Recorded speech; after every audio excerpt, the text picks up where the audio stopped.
Alright, so this is going to be a tutorial on how to go to the pull tab and make it so, by default, this is what it looks like.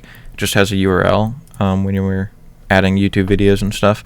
And I'm going to show you how you can make this turn into actual videos so you can play them in the tab without leaving.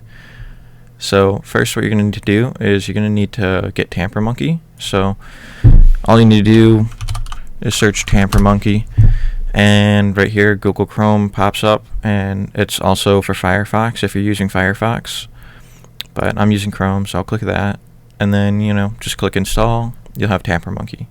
Then you want to come up here, this little puzzle piece, search until you find TamperMonkey and click pin. That way it'll appear up here.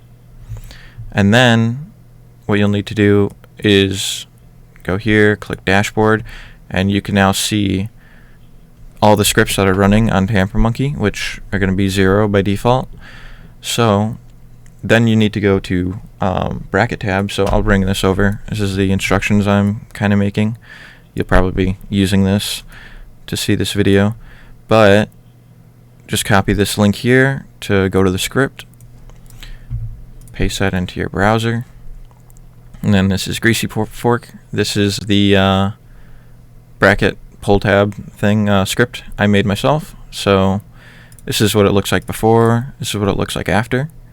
So you can see you could just play the videos. So I already installed it once, so it says reinstall, but it'll say install for you. But I'm just going to click that.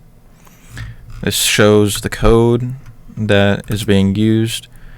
You don't really need to understand it. It's not doing anything really too intense. And just click install here.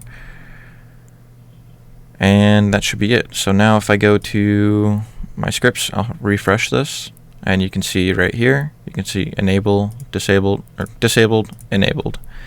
And it only works on certain pages, so this will only work on pulltab.com. So if I come back over here, if you pay attention to the monkey right here, it doesn't have anything. I hit refresh. The monkey has a little red showing that a script is running on this page, and you can see the results. So you can now just see the videos and you can just play them.